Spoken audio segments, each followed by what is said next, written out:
Hello, Mindy. So today we are here to discuss Sarah's rough draft of her IEP. We are here with Sarah's math teacher and English teacher, as well as her principal, and they are part of the IEP team that came up with this rough draft that we are going to discuss with you today. So here, to start us off, here's a copy of some of the procedural safeguards that we go through. I'm going to go through each one with you and explain a little bit more about it.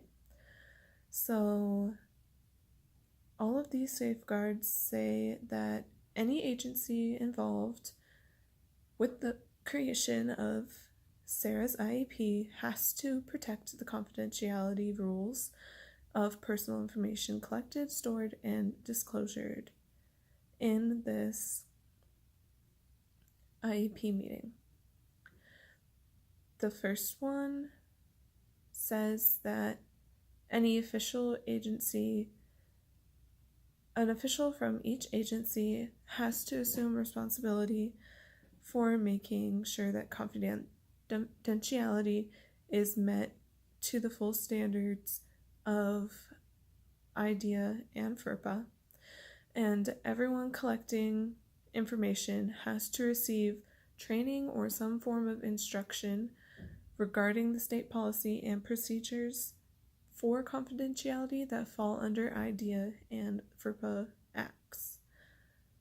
The last one there says that each participating agency has to maintain a current listing of the names of the employees and their positions that will have access to all the personal information in this IEP, and that has to be available to the public. Are there any questions from you so far? So here's a copy of Sarah's IEP. Once we have concluded our meeting here today and finalized the IEP, because this is a rough draft right now, I will send you a copy of her finished IEP over mail, and I will also email you one. That way you have a hard copy of this IEP and an email to look back on. So I'm going to go through each part with you of this IEP and discuss more some of the parts of it and explain some of our decisions. So this IEP team has qualified Sarah for a learning disability. So we made this decision based on the qualifications that IDEA lays out, and these are that she has to score lower than her average age group on state-approved and grade-level standardized tests, and she has to not meet the state-approved grade-level standards.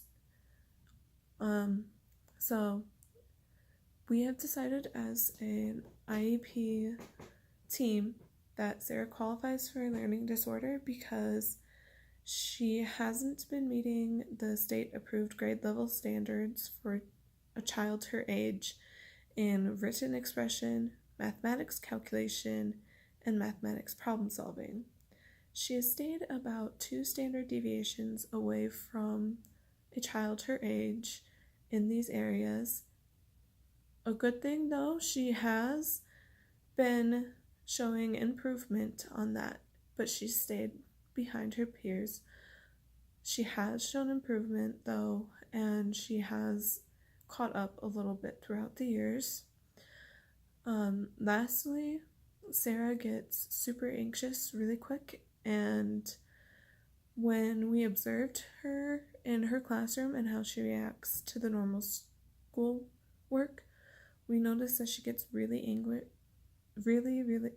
anxious with the math and English subjects specifically. That's why we have asked her math and English teacher to be on this IEP team. So going back to the IEP, Sarah's strengths, preferences, and interests, in her own opinion, from what we've gathered, is that she loves to dance and cheer, she likes to play basketball, and loves playing with her dog. So her strengths, in your opinion, that you gave us in previous meetings, is that Sarah tries hard and wants to succeed. And our opinion as an IEP team is that Sarah is active in group work, asks questions, is very polite to everyone, and is helpful to others. So some educational concerns that you had for Sarah that you've told us in previous meetings is that Sarah talks to herself a lot and is sometimes unaware that she's talking to herself. Our concerns as in team members is that Sarah struggles with her organization skills and comprehension skills. She struggles understanding and comprehending verbal instructions and then tends to become anxious because of that. So moving on to the next part, the consideration for special factors. She doesn't have, or her behavior doesn't impede or affect the learning of others, so that's fine. She doesn't have communication needs. She doesn't require assistive technology or devices, and she hasn't been determined to be limited English proficient, which means she would be an LRE student, which she's not. She doesn't have any visual impairments, so we're going to go through some present level of academic achievement and functional performance some measurable annual goals and some short-term goals for Sarah. So one of the present levels of academic achievement and functional performances that we have for Sarah is that she is currently in 7th grade, and she does well when asked to write a short sentence describing a picture that she is shown. Her punctuation, spelling, and grammar are all correct when asked to write a short paragraph as well. But when Sarah was asked to write a short essay, she started to begin to struggle with her spelling and grammar and punctuation after about this 3rd paragraph. When Sarah was asked to write an essay for us or in school, we noticed that she started out doing very well, and then she progressively got more stressed and more anxious, and that caused her to make more punctuation, spelling, and grammar errors that she didn't normally make. And the classroom teacher also told us that she starts getting really pressured and feeling really pressured and anxious while she's in this classroom, because she can see that her other peers are excelling where she's struggling a little bit. So some of the measurable annual goals we have decided will work for her for this is, number 1, that when given a topic and ideas, Sarah should be able to organize her thoughts into separate paragraphs and form a short essay with 5 paragraphs with 80% accuracy in 4 of the 5 trials that we do by May 3rd, of 2019. And the second one will be that given a topic, Sarah will be able to form at least 3 paragraphs with less than 2 spelling, grammar, or punctuation errors with 80% accuracy in 4 of the 5 trials that we do by May 3rd of 2019. Is there anything you need me to repeat at this time, or anything you would like to go over in more detail? Okay, so some of the short-term goals that we have for Sarah for this is that Sarah will be able to write a short essay with at least 3 paragraphs with the help of a paraeducator 100% of the time by the end of Q1 of next school year. Sarah will be able to write a short essay with at least 5 paragraphs with 75% accuracy with the help from a paraeducator at 50% of the time by Q2.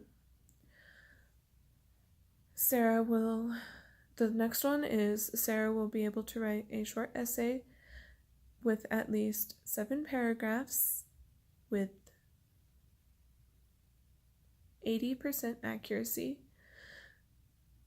with help from a paraeducator 60% of the time with Q3. And the last one here is that Sarah will be able to write a 9-paragraph essay with 85% accuracy with 95%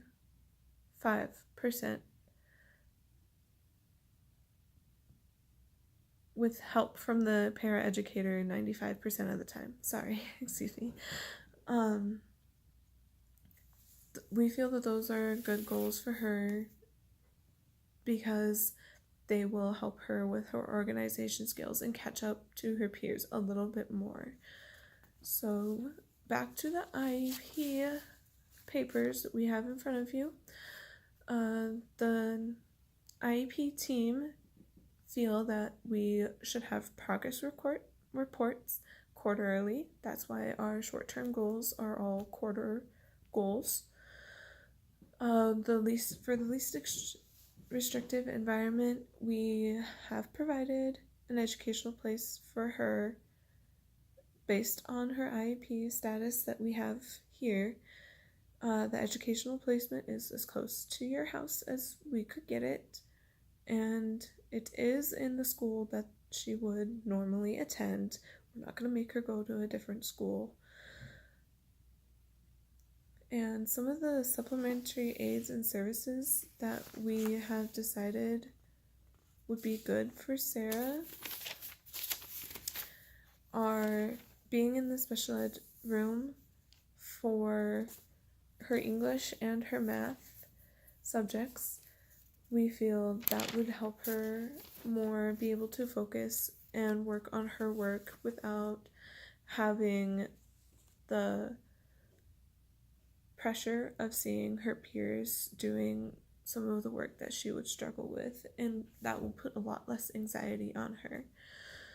So we also feel that she will be able to go to the special education room for any tests that she's taking. And while in the special education room, we feel that she will have access to the teacher and she will be able to ask questions, but she's only in that room while taking tests to make it so that she has a quiet place so she doesn't get distracted or overwhelmed. She also will be allowed to go to the special ed room while writing essays, and while she's there for an essay, she will have access to one-on-one help with a paraeducator, but only when she starts to get too overwhelmed. We'll let her start to do her essay on her own, so she learns how to build those skills. But once we start to see that she gets really anxious, she will have one-on-one help with a paraeducator to ensure that she is getting the best education we can possibly provide her. In terms of how much time she will spend in the special ed room, we just want her to spend her math and English subjects. So each of those are about 45 minutes, and it will be every day of the week. We feel that she still will have classes in the regular classroom because that's good for her socialization skills. And as she starts to get better and gets more comfortable and starts to catch up to her peers a little more, we feel that she can be slowly integrated back into the regular classroom for her math and English subjects as well, and that we will slowly remove her from the special education room. Thank you for coming to this meeting, and any further input that you have, please feel free to let us know.